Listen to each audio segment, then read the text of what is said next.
ਆਪਣੀ ਧਰਤੀ ਨਾਲ ਜੁੜੇ ਲੋਕਾਂ ਲਈ ਇੱਕ ਵਿਲੱਖਣ ਪ੍ਰੋਗਰਾਮ ਮੇਰੀ ਧਰਤੀ ਮੇਰੇ ਲੋਕ ਟੀਵੀ ਪੰਜਾਬੀ ਦੁਨੀਆ ਆਪਣੀ ਬੋਲੀ ਆਪਣਾ ਮਾਣ। पंजाब करा की सिफत तेरी शाना दे सब सामान तेरे जल पौन तेरा हरियाल तेरी दरिया पर्वत मैदान तेरे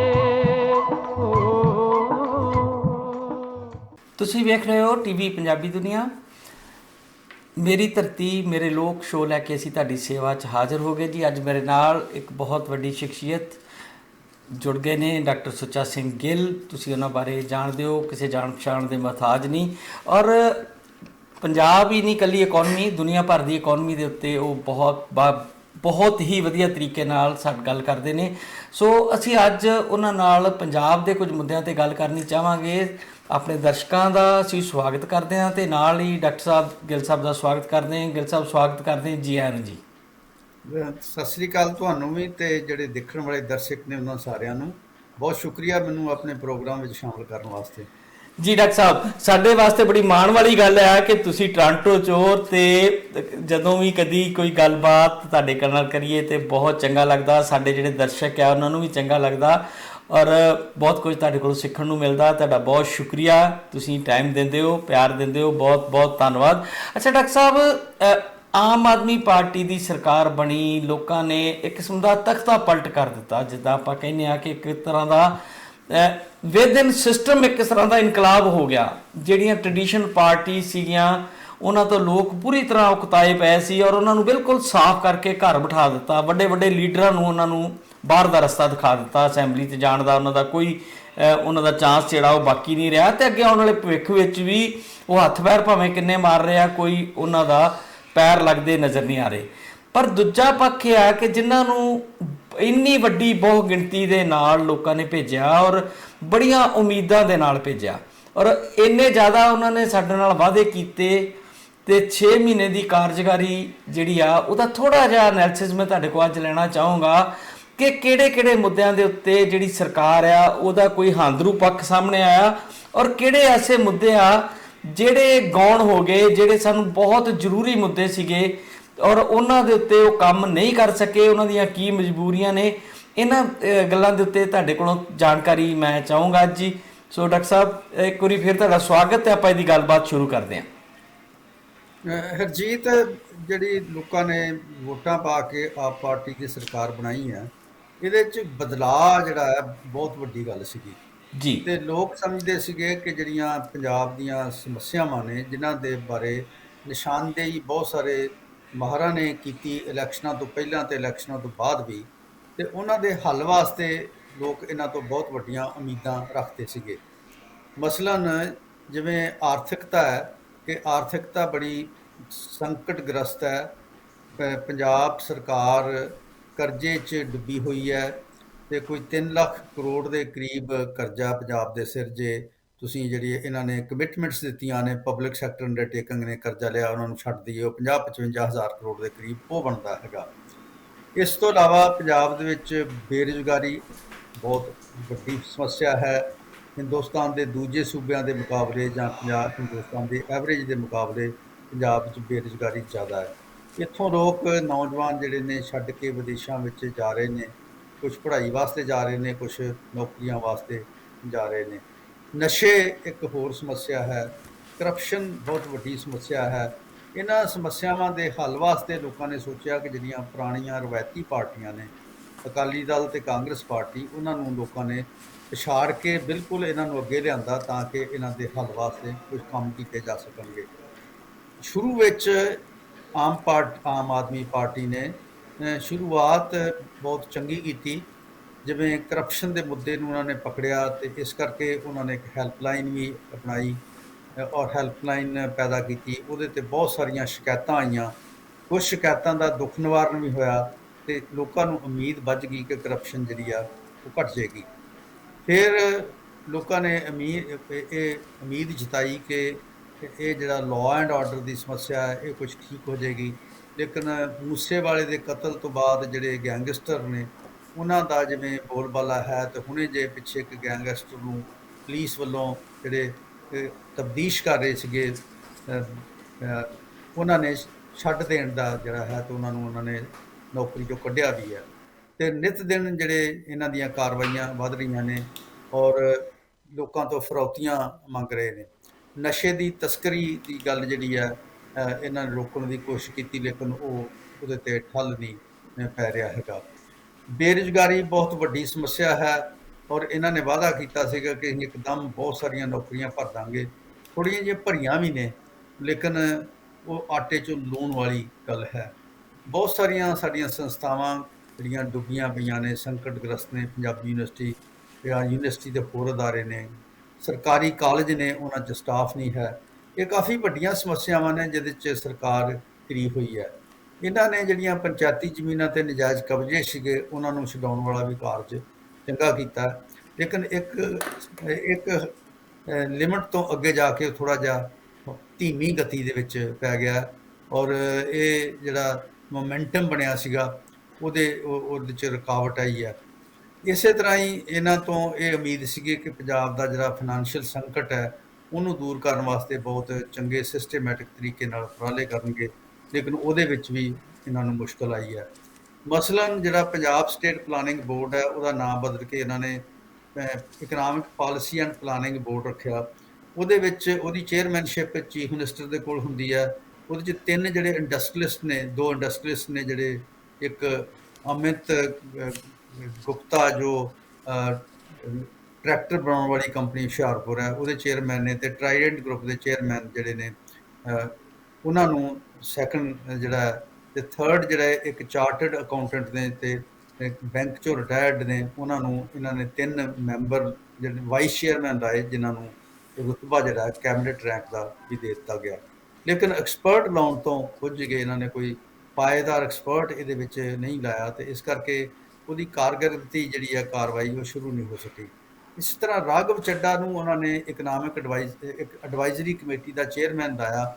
ਇਹ 'ਤੇ ਰੌਲਾ ਬਹੁਤ ਪਿਆ। ਕੁਝ ਲੋਕਾਂ ਨੇ ਕਿਹਾ ਕਿ ਇਹ ਬਾਈ ਪ੍ਰਾਕਸੀ ਰਾਘਵ ਚੱਡਾ ਨੂੰ ਜਿਹੜੀ ਚੀਫ ਮਿਨਿਸਟਰੀ ਦੀ ਗੱਦੀ ਦਿੱਤੀ ਜਾ ਰਹੀ ਹੈ, ਪਰ ਉਹ ਗੱਲ ਤੁਰੀ ਨਹੀਂ ਅੱਗੇ, ਕਿਉਂਕਿ ਉਸ ਤੋਂ ਬਾਅਦ ਹਾਈ ਕੋਰਟ ਦੇ ਵਿੱਚ ਕੇਸ ਹੋ ਗਿਆ। ਇਹਨਾਂ ਨੂੰ ਭਾਵੇਂ ਘਰ ਵੀ ਅਲਾਟ ਕਰ ਦਿੱਤਾ ਸੀਗਾ ਤੇ ਉਹ ਅੱਗੇ ਮੈਂਬਰ ਨਹੀਂ ਲਾ ਜਾ ਸਕੇ। ਇਸ ਕਰਕੇ ਜਿਹੜਾ ਪਾਲਿਸੀ ਪਲਾਨਿੰਗ ਵਾਲਾ ਪ੍ਰੋਸੈਸ ਹੈ ਉਹ ਅੱਗੇ ਨਹੀਂ ਤੁਰ ਸਕਿਆ। ਇਹ ਕੋਈ ਐਕਸਪਰਟਸ ਮਾਹਰਾਂ ਦੀਆਂ ਕਮੇਟੀਆਂ ਬਣਾ ਕੇ ਸਿਸਟੇਮੈਟਿਕ ਤਰੀਕੇ ਦੇ ਨਾਲ, ਯੋਜਨਾਬੱਧ ਤਰੀਕੇ ਦੇ ਨਾਲ ਜਿਹੜੀਆਂ ਪੰਜਾਬ ਦੀਆਂ ਸਮੱਸਿਆਵਾਂ ਨੇ ਉਹਨੂੰ ਹੱਲ ਕਰਨ ਦੀ ਬਜਾਏ ਇਹ ਅਡਹਾਕ ਜਿਹੜੀ ਡੰਗ ਟਪਾਊ ਨੀਤੀਆਂ ਨੇ ਉਹਦੇ 'ਤੇ ਆਣ ਖੜੇ ਹੋਏ ਨੇ। ਇਸ ਗੱਲ ਦੀ ਜਿਹੜੀ ਨਿਸ਼ਾਨਦੇਹੀ ਹੈ, ਜਦੋਂ ਇਹਨਾਂ ਨੇ 6 ਰਾਜ ਸਭਾ 'ਚ ਮੈਂਬਰ ਵੀ ਭੇਜੇ ਨੇ, ਉਹਦੇ 'ਤੇ ਵੀ ਇਹਨਾਂ ਦਾ ਕ੍ਰਿਟਿਸਿਜ਼ਮ ਹੋਇਆ। ਹੁਣ ਅੱਜ ਕੱਲ੍ਹ ਜਿਹੜਾ ਇਹਨਾਂ ਦਾ ਕ੍ਰਿਟਿਸਿਜ਼ਮ ਹੋ ਰਿਹਾ ਉਹ ਹੈ ਕਿ ਪੰਜਾਬ ਫਾਈਨੈਂਸ਼ੀਅਲ ਕ੍ਰਾਈਸਿਸ 'ਚ ਆ, ਜਿਹਦੇ 'ਚ ਇਹਨਾਂ ਨੇ 12-13 ਹਜ਼ਾਰ ਕਰੋੜ ਦਾ ਕਰਜ਼ਾ ਹੋਰ ਪੰਜਾਬ ਸਿਰ ਚੜ੍ਹਾ ਦਿੱਤਾ ਹੈਗਾ। ਲੇਕਿਨ ਇਸ਼ਤਿਹਾਰਬਾਜ਼ੀ ਦੇ ਨਾਲ ਹਿਮਾਚਲ ਦੀਆਂ ਇਲੈਕਸ਼ਨਾਂ ਔਰ ਗੁਜਰਾਤ ਉੱਤੇ ਪੈਸਾ ਖਰਚ ਕੀਤਾ ਜਾ ਰਿਹਾ ਹੈ। ਪੰਜਾਬ ਦੀਆਂ ਸਮੱਸਿਆਵਾਂ 'ਤੇ ਉਹਨਾਂ ਜਿਹੜਾ ਕੇਂਦਰਿਤ ਕਰਕੇ ਧਿਆਨ ਨਹੀਂ ਦਿੱਤਾ ਜਾ ਰਿਹਾ। ਇੱਧਰ ਉੱਧਰ ਚੀਫ ਮਿਨਿਸਟਰ ਜਿਹੜੇ ਨੇ ਸਾਹਿਬ ਉਹ ਤੁਰੇ ਫਿਰਦੇ ਨੇ, ਕਦੀ ਹਿਮਾਚਲ ਚਲੇ ਜਾਂਦੇ ਨੇ, ਕਦੀ ਗੁਜਰਾਤ ਚਲੇ ਜਾਂਦੇ ਨੇ। ਸੋ ਪੰਜਾਬ ਦਾ ਜਿਹੜੀਆਂ ਸਮੱਸਿਆਵਾਂ ਨੇ ਉਹਨਾਂ ਨੂੰ ਸਿਸਟੇਮੈਟਿਕ ਤਰੀਕੇ ਦੇ ਨਾਲ ਹੱਲ ਕਰਨ ਦੀ ਬਜਾਏ ਜਿਹੜੀ ਨੀਤੀ ਹੈ ਅਜੇ ਵੀ 6 ਮਹੀਨਿਆਂ ਦੇ ਬਾਅਦ ਉਹ ਇੱਕ ਕਿਸਮ ਦੀ ਡੰਗ ਟਪਾਊ ਨੀਤੀ ਨਜ਼ਰ ਆਉਂਦੀ ਹੈ। ਇਸ ਕਰਕੇ ਜਿੰਨਾ ਪ੍ਰਭਾਵ ਪੈਣਾ ਸੀਗਾ ਇਹਨਾਂ ਦੇ ਚੰਗੇ ਕੰਮਾਂ ਦਾ, ਜਿਹੜੇ ਕੁਝ ਚੰਗੇ ਕੰਮ ਕੀਤੇ ਵੀ ਨੇ, ਉਹ ਪ੍ਰਭਾਵ ਜਿਹੜਾ ਹੈ ਉਹ ਉੱਡਦਾ ਜਾ ਰਿਹਾ ਹੈ, ਘਟਦਾ ਜਾ ਰਿਹਾ ਹੈਗਾ। ਇਹ ਚਿੰਤਾ ਦਾ ਵਿਸ਼ਾ ਹੈ। ਇਸ ਕਰਕੇ ਸਾਨੂੰ ਜਿਹੜੀ ਇਹ ਗੱਲ ਜਿਹੜੀ ਹੈ ਇਹਦੇ ਕਾਰਨ ਲੱਭਣੇ ਚਾਹੀਦੇ ਨੇ ਕਿ ਕਿਉਂ ਇਹ ਕੁਛ ਜਿਹੜਾ ਹੈ ਕਿ ਸਿਸਟੇਮੈਟਿਕ ਤਰੀਕੇ ਦੇ ਨਾਲ ਕਰ ਨਹੀਂ ਪਾ ਰਹੇ। ਜੀ ਜੇ ਕਾਰਨਾਂ ਵੱਲ ਜਾਈਏ ਤਾਂ ਇੱਕ ਕਾਰਨ ਤੇ ਇਹ ਹੈ ਕਿ ਇਹ ਨਵੀਂ ਪਾਰਟੀ ਆ ਜਿਹੜੀ ਤਾਕਤ 'ਚ ਆਈ ਆ, ਇਹਨਾਂ ਨੂੰ ਬਹੁਤ ਸਾਰਿਆਂ ਬੰਦਿਆਂ ਨੂੰ ਤਜਰਬੇ ਨਹੀਂ ਹੈਗੇ ਕਿ ਐਡਮਿਨਿਸਟ੍ਰੇਸ਼ਨ ਨੂੰ ਚਲਾਉਣਾ ਕਿਵੇਂ ਆ। ਕਈ ਵਾਰੀ ਲੱਗਦਾ ਕਿ ਜਿਹੜੀ ਬਿਊਰੋਕ੍ਰੇਸੀ ਹੈ, ਅਫਸਰਸ਼ਾਹੀ ਹੈ, ਉਹ ਠੀਕ ਤਰ੍ਹਾਂ ਗਾਈਡ ਨਹੀਂ ਕਰਦੀ। ਕਈ ਵਾਰੀ ਉਹ ਮਿਸਗਾਈਡ ਵੀ ਕਰਦੇ ਨੇ, ਕਈ ਵਾਰੀ ਕੋਆਪਰੇਟ ਨਹੀਂ ਕਰਦੇ। ਕਚਹਿਰੀਆਂ ਜਿਹੜੀਆਂ ਨੇ ਉਹ ਰਸਤੇ 'ਚ ਆ ਜਾਂਦੀਆਂ ਨੇ। ਜਿਵੇਂ ਇਹਨਾਂ ਨੇ ਜਿਹੜੀ ਐਕਸਾਈਜ਼ ਪਾਲਿਸੀ ਬਣਾਈ ਉਹਦੇ ਉੱਤੇ ਕਚਹਿਰੀ ਜਿਹੜੀ ਹੈ ਉਹਨੇ ਹਾਈ ਕੋਰਟ ਨੇ ਰੋਕ ਲਗਾ ਦਿੱਤੀ। ਇਸੇ ਤਰ੍ਹਾਂ ਜਿਹੜੀਆਂ ਰੇਤਾ ਬਜਰੀ ਦਾ ਮਸਲਾ ਹੈ ਉਹਦੇ 'ਤੇ ਇਹਨਾਂ ਨੇ ਕੋਈ ਸਾਰਥਕ ਕੰਮ ਨਹੀਂ ਕਰ ਸਕੇ। ਸੋ ਬਹੁਤ ਸਾਰੇ ਐਸੇ ਕੰਮ ਨੇ ਜਿਹਦੇ ਵਿੱਚ ਇਹਨਾਂ ਨੂੰ ਜਿਹੜੀ ਨਾਅਹਲੀਅਤ ਜਿਹੜੀ ਹੈ ਇਸ ਕਰਕੇ ਆ ਕਿ ਸਿਸਟੇਮੈਟਿਕ ਤਜਰਬਾ ਨਹੀਂ ਹੈ ਔਰ ਬੰਦੇ ਜਿਹੜੇ ਨੇ ਉਹ ਕੰਸੈਂਟਰੇਟ ਕਰਕੇ ਕੰਮ ਕਰਨ ਦੀ ਬਜਾਏ ਇੱਕ ਡੰਗ ਟਪਾਊ ਨੀਤੀਆਂ ਚਲਾ ਰਹੇ ਨੇ। ਇਸ ਤਰ੍ਹਾਂ ਪਾਰਟੀ ਸਟਰਕਚਰ ਦੇ ਵਿੱਚ ਵੀ ਇਹਨਾਂ ਨੂੰ ਜਿਹੜੀਆਂ ਮੁਸ਼ਕਲਾਂ ਆ ਰਹੀਆਂ ਨੇ, ਔਰ ਸ਼ੁਰੂ ਦੇ ਵਿੱਚ ਇਹਨਾਂ ਨੂੰ ਦਾ ਇੱਕ ਮੰਤਰੀ ਜਿਹੜਾ ਸਿੰਗਲਾ ਹੈ ਉਹ ਕਰਪਸ਼ਨ ਦੇ ਕੇਸ ਵਿੱਚ ਫਸ ਗਿਆ, ਤੇ ਹੁਣੇ ਜਿਹੜਾ ਸੈਸ਼ਨ ਫਟਿਆ ਹੈਗਾ ਵਿਧਾਨ ਸਭਾ ਦਾ, ਉਹ 'ਚ ਫੌਜਾ ਸਿੰਘ ਸਰਾਰੀ ਜਿਹੜਾ ਹੈ ਉਹਦੇ ਤੇ ਫਿਰ ਗੰਭੀਰ ਦੋਸ਼ ਕਰਪਸ਼ਨ ਦੇ ਲੱਗੇ ਨੇ, ਤੇ ਕਾਫੀ ਦਿਨ ਜਿਹੜੇ ਆ ਆਪੋਜੀਸ਼ਨ ਵਿਰੋਧੀ ਪਾਰਟੀਆਂ ਨੇ ਇਸ ਗੱਲ ਤੇ ਕਾਫੀ ਰੌਲਾ ਰੱਪਾ ਵੀ ਪਾਇਆ ਹੈਗਾ। ਸੋ ਇਸ ਕਰਕੇ ਜਿਹੜੀ ਕਰਪਸ਼ਨ ਦੇ ਖਿਲਾਫ ਜਿਹੜੀ ਕੰਪੇਨ ਸੀਗੀ ਉਹ ਥੋੜ੍ਹੀ ਧੁੰਦਲੀ ਹੋਈ ਨਜ਼ਰ ਆਉਂਦੀ ਹੈ, ਤੇ ਇਸ ਕਰਕੇ ਇਸ ਤਰ੍ਹਾਂ ਲੱਗਦਾ ਹੈ ਕਿ ਜਿਵੇਂ ਪੁਲਿਸ ਐਡਮਿਨਿਸਟ੍ਰੇਸ਼ਨ ਦੇ ਵਿੱਚ ਵੀ ਸਮੱਸਿਆ ਹੈਗੀ ਆ, ਸਿਵਲ ਐਡਮਿਨਿਸਟ੍ਰੇਸ਼ਨ ਦੇ ਵਿੱਚ ਵੀ ਸਮੱਸਿਆ ਹੈਗੀ ਆ, ਔਰ ਜਿਹੜੇ ਇਹਨਾਂ ਦੇ ਲੀਡਰ ਨੇ ਉਹ ਕਈ ਵਾਰੀ ਗਾਏ ਬਕਾਏ ਕਾਫੀ ਇੱਕ ਜਿਹੜੀ ਐਡਮਿਨਿਸਟ੍ਰੇਟਿਵ ਲਿਮਿਟ ਹੈ ਉਹਨੂੰ ਕ੍ਰਾਸ ਕਰਕੇ ਸਮੱਸਿਆ ਦੇ ਵਿੱਚ ਫਸ ਜਾਂਦੇ ਨੇ ਤੇ ਰੌਲਾ ਪੈ ਜਾਂਦਾ ਹੈਗਾ, ਜਿਹਦੇ 'ਚ ਫਰੀਦਕੋਟ ਯੂਨੀਵਰਸਿਟੀ ਦੇ ਵਾਈਸ ਚਾਂਸਲਰ ਦੀ ਸਮੱਸਿਆ ਵੀ ਆਈ, ਔਰ ਇਸ ਤਰ੍ਹਾਂ ਦੇ ਹੋਰ ਇੱਕ ਦੋ ਕੇਸ ਸਾਹਮਣੇ ਆਏ ਨੇ ਜਿਨ੍ਹਾਂ 'ਚ ਲੱਗਦਾ ਹੈ ਕਿ ਜਿਹੜੇ MLA ਨੇ ਜਾਂ ਮੰਤਰੀ ਨੇ ਉਹ ਲਿਮਿਟ ਕ੍ਰਾਸ ਕਰਕੇ ਜਿਹੜਾ ਭਾਂਡਾ ਆ ਠੀਕਰਾ ਜਿਹੜਾ ਹੈ ਉਹ ਲੋਕਾਂ ਤੇ ਜਾਂ ਜਿਹੜੇ ਮੁਲਾਜ਼ਮ ਨੇ ਉਹਨਾਂ ਤੇ ਭੰਡਦੇ ਨਜ਼ਰ ਆ ਰਹੇ ਨੇ। ਜਿਹੜਾ ਇਹਨਾਂ ਦਾ ਪ੍ਰਾਇਰਟੀ ਏਰੀਆ ਸੀਗਾ ਸਿਹਤ ਤੇ ਵਿੱਦਿਆ, ਉਹ ਪ੍ਰੋਗਰਾਮ ਥੋੜ੍ਹਾ ਅੱਗੇ ਚਲਾਉਣ ਦੇ ਵਿੱਚ ਇਹਨਾਂ ਨੂੰ ਕਾਫੀ ਮੁਸ਼ਕਲਾਂ ਆ ਰਹੀਆਂ ਨੇ, ਔਰ ਜਿਹੜੀਆਂ ਮੁਹੱਲਾ ਕਲੀਨਿਕਾਂ ਦੇ ਵਿੱਚ ਪਿੰਡਾਂ ਦੇ ਵਿੱਚ ਸ਼ੁਰੂ ਕਰਨੀਆਂ ਚਾਹੁੰਦੇ ਸੀਗੇ ਉਹਦਾ ਕੋਈ ਅਸਰ ਨਜ਼ਰ ਨਹੀਂ ਆਉਂਦਾ, ਕਿਉਂਕਿ ਪੰਜਾਬ ਦੇ ਵਿੱਚ ਪੇਂਡੂ ਸਟੇਟ ਹੈ ਬੇਸਿਕਲੀ ਦਿੱਲੀ ਦੇ ਮੁਕਾਬਲੇ ਦੇ ਵਿੱਚ, ਔਰ ਪਿੰਡਾਂ ਦੇ ਵਿੱਚ ਡਿਸਪੈਂਸਰੀਆਂ ਸਿਵਲ ਹਸਪਤਾਲ ਨੇ ਪਰ ਉਹ ਸਮੱਸਿਆਗ੍ਰਸਤ ਨੇ, ਉੱਥੇ ਡਾਕਟਰ ਨਹੀਂ ਹੈਗੇ, ਦਵਾਈਆਂ ਨਹੀਂ ਹੈਗੀਆਂ, ਉਹ ਠੀਕ ਤਰ੍ਹਾਂ ਕੰਮ ਨਹੀਂ ਕਰ ਰਹੇ। ਇਸੇ ਤਰ੍ਹਾਂ ਵਿੱਦਿਆ ਦੇ ਖੇਤਰ ਦੇ ਵਿੱਚ ਜਿਹੜੇ ਸਰਕਾਰੀ ਸਕੂਲ ਨੇ ਉੱਥੇ ਅਧਿਆਪਕਾਂ ਦੀ ਕਾਫੀ ਥੋੜ੍ਹਾ ਹੈ ਗੰਭੀਰ ਸਮੱਸਿਆ ਹੈਗਾ, ਕਈ ਕਿਸਮ ਦੇ ਅਧਿਆਪਕ ਨੇ, 5-6 ਕਿਸਮ ਦੇ ਅਧਿਆਪਕ ਨੇ, ਔਰ ਅਧਿਆਪਕਾਂ ਨੂੰ ਸੈਲਰੀ ਬਹੁਤ ਘੱਟ ਮਿਲਦੀ ਹੈ ਔਰ ਉਹਨਾਂ ਨੂੰ ਰੈਗੂਲਰ ਕਰਨ ਦੀ ਸਮੱਸਿਆ ਹੈ। ਇਸੇ ਤਰ੍ਹਾਂ ਹੀ ਹੁਣ ਤਾਜ਼ਾ ਖਬਰਾਂ ਆ ਰਹੀਆਂ ਨੇ ਕਿ ਜਿਹੜੇ ਲੋਕਾਂ ਨੇ ਕੋਵਿਡ ਦੇ ਪੀਰੀਅਡ ਦੇ ਵਿੱਚ ਜਿਹੜੇ ਯੋਧੇ ਸੀਗੇ ਜਿਨ੍ਹਾਂ ਨੇ ਕੋਵਿਡ ਦੇ ਖਿਲਾਫ ਜੰਗ ਲੜੀ, ਉਹਨਾਂ ਨੂੰ ਨੌਕਰੀ ਤੋਂ ਫਾਰਗ ਕਰਨ ਦੀਆਂ ਖਬਰਾਂ ਆ ਰਹੀਆਂ ਨੇ। ਲਗਾਤਾਰ ਸੂਬੇ ਦੇ ਵਿੱਚ ਵੱਖ-ਵੱਖ ਥਾਵਾਂ 'ਤੇ ਕਿਸਾਨ ਨੇ ਜਾਂ ਮੁਲਾਜ਼ਮ ਨੇ ਜਾਂ ਬੇਰੁਜ਼ਗਾਰ ਲੋਕ ਨੇ ਉਹ ਧਰਨੇ ਮੁਜ਼ਾਹਰੇ ਕਰ ਰਹੇ ਨੇ, ਤਾਂ ਇੱਕ ਸਿਸਟੇਮੈਟਿਕ ਜਿਹੜਾ ਡਿਵੈਲਪਮੈਂਟ ਦਾ ਮਾਹੌਲ ਬਣਨ ਵਾਲੀ ਸਥਿਤੀ ਹੈ ਉਹ ਬਣਦੀ ਨਜ਼ਰ ਨਹੀਂ ਆ ਰਹੀ। ਤਾਂ ਇਹ ਇੱਕ ਮੰਦਭਾਗੀ ਗੱਲ ਹੈ ਜਿਹਦੇ ਤੋਂ ਆਪਾਂ ਆਸ ਕਰਦੇ ਹਾਂ ਇਹਨਾਂ ਤੋਂ ਕਿ ਜਿੰਨਾ ਵੱਡਾ ਮੈਂਡੇਟ ਬਣਿਆ ਉਸ ਮੈਂਡੇਟ ਨੂੰ ਮੱਦੇ-ਨਜ਼ਰ ਰੱਖਦਿਆਂ ਲੋਕਾਂ ਦੀਆਂ ਸਮੱਸਿਆਵਾਂ ਵੱਲ ਇੱਕ ਯੋਜਨਾਬੱਧ ਤਰੀਕੇ ਦੇ ਨਾਲ ਜਿਹੜਾ ਉਹਨਾਂ ਨੂੰ ਹੱਲ ਕਰਨ ਦਾ ਵਿਧੀਵਤ ਤਰੀਕਾ ਹੈ ਉਹ ਅਪਣਾਉਣ ਦੀ ਬਜਾਏ ਡੰਗ ਟਪਾਊ ਨੀਤੀ ਜਿਹੜੀ ਆ ਇਹ ਖਤਰਨਾਕ ਸਾਬਤ ਹੋ ਸਕਦੀ ਹੈ ਆਉਣ ਵਾਲੇ ਦਿਨਾਂ ਦੇ ਵਿੱਚ। ਜੀ ਅੱਛਾ ਡਾਕਟਰ ਸਾਹਿਬ, ਤੁਸੀਂ ਵਿਸਤਾਰ 'ਚ ਸਮੱਸਿਆਵਾਂ ਗਣਾਈਆਂ ਨੇ, ਬਹੁਤ ਜ਼ਿਆਦੀਆਂ ਸਮੱਸਿਆਵਾਂ ਨੇ, ਸ਼ਾਇਦ ਆਪਾਂ ਜੇ ਗਿਣਤੀ ਕਰ ਲਾਂ ਪਈ ਤੇ ਇਹ ਤੋਂ ਵੀ ਲੰਬੀ ਲਿਸਟ ਬਣ ਸਕਦੀ ਆ, ਪਰ ਜਿਹੜੀ ਸਰਕਾਰ ਆ ਬੜੇ ਧੜੱਲੇ ਨਾਲ ਜਦੋਂ ਪਾਵਰ 'ਚ ਨਹੀਂ ਸੀਗੇ, ਕੀ ਉਹਨਾਂ ਨੇ ਇਹਨਾਂ ਜਿਹੜੀਆਂ ਅਣਕਿਆਸੀਆਂ ਸਮੱਸਿਆਵਾਂ ਸੀ ਉਹਨਾਂ ਵਾਸਤੇ ਕਿ ਸਾਨੂੰ ਜਦੋਂ ਪਾਵਰ 'ਚ ਜਾਵਾਂਗੇ ਤੇ ਇਸ ਤਰ੍ਹਾਂ ਦਾ ਫੇਸ ਕਰਨਾ ਪਏਗਾ, ਉਹਨਾਂ ਨੇ ਉਹਦੇ ਲਈ ਪਹਿਲਾਂ ਹੋਮਵਰਕ ਨਹੀਂ ਸੀ ਕੀਤਾ ਕਿ ਵੱਡੇ ਵਾਅਦੇ ਕਰ ਲਏ, ਜਾਂ ਫਿਰ ਜਿਵੇਂ ਤੁਸੀਂ ਦੱਸਿਆ ਕਿ ਇਹ ਲੋਕ ਜਿਹੜੇ ਆ ਅਨਟ੍ਰੇਨਡ ਨੇ, ਗੈਰ ਤਜਰਬੇਕਾਰ ਨੇ, ਇਸ ਕਰਕੇ ਬਿਊਰੋਕ੍ਰੇਸੀ ਤੇ ਲੰਮੇ ਸਮੇਂ ਤੋਂ ਜਿਹੜੇ ਸਿਸਟਮ ਦੀ ਅਸੀਂ ਜਕੜ ਚਾਹੇ ਹੋਏ ਆ ਉਹ ਇਹਨਾਂ ਨੂੰ ਰਾਹ ਨਹੀਂ ਦੇ ਰਿਹਾ। ਤੀਸਰਾ ਤੁਸੀਂ ਗਣਾਇਆ ਕਿ ਜਿਹੜਾ ਸਾਡਾ ਜੁਡੀਸ਼ੀਅਲ ਸਿਸਟਮ ਹੈ ਉਹ ਕਿਤੇ ਨਾ ਕਿਤੇ ਕੰਮਾਂ 'ਚ ਰੋਕ ਲਾ ਦਿੰਦਾ। ਜਿੱਥੋਂ ਤੱਕ ਸਵਾਲ ਹੈ ਨੀਤੀ ਬਣਾਉਣ ਦਾ, ਜਿੱਦਾਂ ਐਕਸਾਈਜ਼ ਪਾਲਿਸੀ ਬਣਾਈ, ਇਹ ਤੇ ਮੁਕੰਮਲ ਤੌਰ ਤੇ ਜਿਹੜੀ ਸਰਕਾਰ ਹੈ ਉਹਦਾ ਅਧਿਕਾਰ ਹੁੰਦਾ, ਜੇ ਕੋਈ ਬਿੱਲ ਲੈ ਕੇ ਆਉਂਦੀ ਆ, ਨਵੀਂ ਨੀਤੀ ਬਣਾਉਂਦੀ ਆ, ਤੇ ਉਹਦੇ ਵਿੱਚ ਜਿਹੜੀ ਕੋਰਟਾਂ ਦੀ ਖਾਮਖਾਹ ਦੀ ਦਖਲਅੰਦਾਜ਼ੀ ਆ ਉਹਨੂੰ ਲਿੰਗਰ ਔਨ ਕਰਨ ਦੀ, ਇਹਦੇ ਪਿੱਛੇ ਕੀ ਵਜ੍ਹਾ ਨੇ? ਦੂਸਰਾ ਜਿਹੜਾ ਖਾਸ ਕਰਕੇ ਜਿਹੜਾ ਉਤਸ਼ਾਹ ਆ ਪਾਰਟੀ ਪ੍ਰਤੀ ਲੋਕਾਂ ਦਾ ਤੇ ਮੱਠਾ ਹੋ ਰਿਹਾ, ਮੈਨੂੰ ਲੱਗਦਾ ਕਿ ਖੁਦ CM ਵੀ, ਉਹਨਾਂ ਦਾ ਚਿਹਰਾ ਵੀ ਉਸ ਤਰ੍ਹਾਂ ਦਾ ਨਹੀਂ ਦਿਖਦਾ ਜਿਸ ਤਰ੍ਹਾਂ ਉਹ ਜਾਣੇ ਜਾਂਦੇ ਆ। ਕਿਤੇ ਨਾ ਕਿਤੇ ਇੱਦਾਂ ਲੱਗਦਾ ਕਿ ਜਿੱਦਾਂ ਉਹ ਬਹੁਤ ਜ਼ਿਆਦਾ ਅੰਡਰ ਪ੍ਰੈਸ਼ਰ ਨੇ।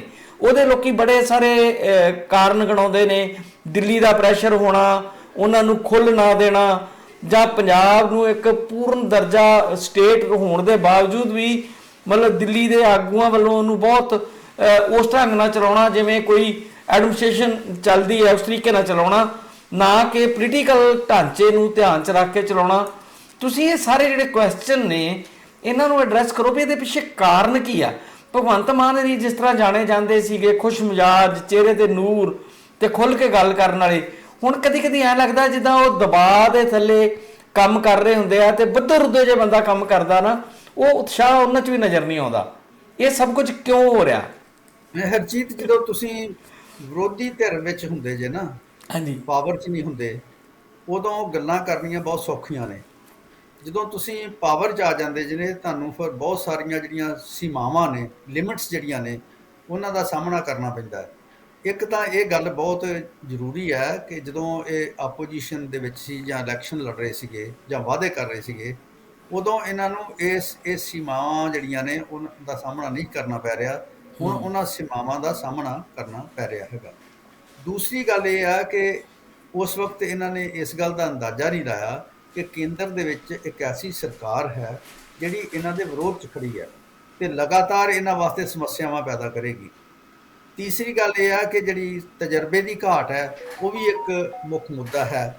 ਪਰ ਜਦੋਂ ਤੁਸੀਂ ਪਾਵਰ 'ਚ ਆ ਗਏ, ਪੰਜਾਬ ਦੀ ਸੱਤਾ ਤੁਹਾਡੇ ਹੱਥ 'ਚ ਆ ਗਈ, ਤਾਂ ਉਹਦੇ ਨਾਲ ਜਿਹੜੀ ਆਮ ਆਦਮੀ ਪਾਰਟੀ ਦੇ ਵਿੱਚ ਪੰਜਾਬ ਯੂਨਿਟ ਔਰ ਕੇਂਦਰ ਦੇ ਵਿੱਚ ਜਿਹੜੀ ਖਿੱਚਮ ਖਿੱਚ ਹੈ, ਉਹ ਵੀ ਸਾਹਮਣੇ ਕਿਸੇ ਨਾ ਕਿਸੇ ਰੂਪ ਵਿੱਚ ਨਜ਼ਰ ਆਉਂਦੀ ਹੈ।